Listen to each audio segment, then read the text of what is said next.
Hi, my name is Reika. Welcome to my channel. In this tutorial series, we are making this super cute tomato plant together. In the last episode, we finished a tomato, and in this episode, we are going to add some leaves to it. This is a fairly easy follow-along tutorial, but if you're completely new to Blender, I have a beginner course on Udemy called 4 Fun Projects in Blender 5 for absolute beginners. So if you want to learn the basics first, you can check it out. I left the link in the description. Also, don't forget to like and subscribe so you don't miss the upcoming episodes where we continue making this tomato plant. So let's jump right into it. So this is where we left off last time. We have our tomato done, and as I said, we are going to make some leaves on the top. So let's go back to solid view here and let's go to top view with 7 on your numpad. I press shift right click to snap my 3D cursor here in the middle and press shift A to add the plane. Let's zoom out a little bit and press S to scale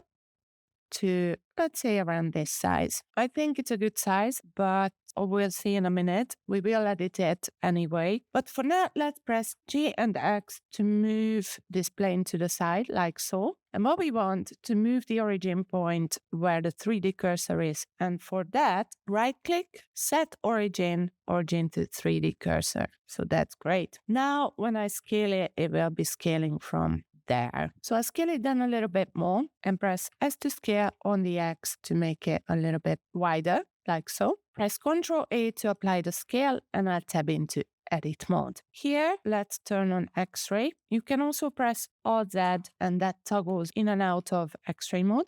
And first of all, I'm going to add the loop cut here. So Ctrl R and double click to confirm it. And I'll add some more loop cuts this way as well. So Ctrl R and with the wheel of my mouse, let's make it, let's say 5 loop cuts. And then double click to confirm their position and their number. Then I press 1 to go to vertex mode. Let's grab these on the top. And with my proportional editing still on, press S to scale, make the circle a little bit bigger with the wheel of your mouse and just scale it down like so. And then let's scale these one as well, but make the circle of influence just a little bit smaller, like so. And I think I might just scale these one down a little bit as well. So that's perfect. Okay, great. With those still selected, let's just go to front view and press G and Z and lift them up.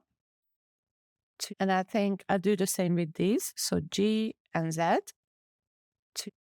And I might just do a loop cut here. So Ctrl R to do a loop cut there and press G and just move it somewhere around here. So that's great. Now what we want is holding down Alt. Let's select this middle loop cut and just press G and Z to bring it down just slightly. So it gives it this nice leaf shape. So that's great. We can tap back into object mode, go to your modifiers, add modifier, generate, and you want to add a solidify modifier. And we can also add a subdivision surface modifier. So press Ctrl 3. And now we can change the thickness to, let's say, 0.002.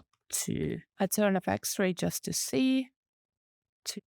And I think what I'm going to do, I'll tap back into edit mode for a second, press Ctrl R to do a loop cut here and just pull it down almost right next to the middle one, like so. And I'll do another one there as well. So Ctrl R, one click and pull it down.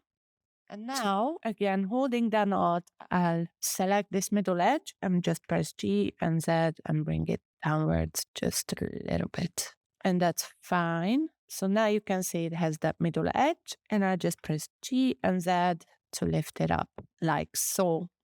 And I might just rotate it a little bit as well, like that. Right click, shade smooth.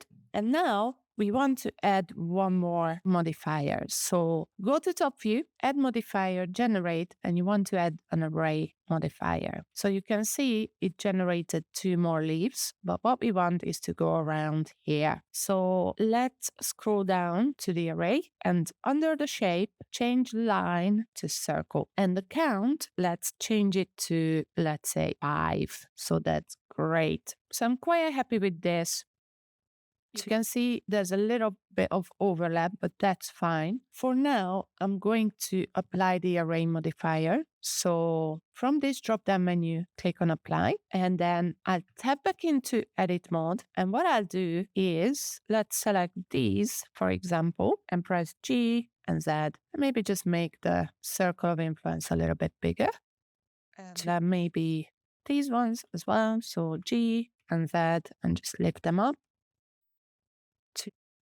And maybe these ones, G, and just lift them a little bit like so they don't look exactly the same. And once you're happy with it, then you can tap back into object mode, and let's head to the shading workspace. Let's edit a new material, call it leaves. And for the base color, you can add any greenish color that you want. Actually, this is the color code I went with. So if you want to use it, there you go, copy it. And I just pulled up the roughness slightly, so around 0.6. So it's not as shiny.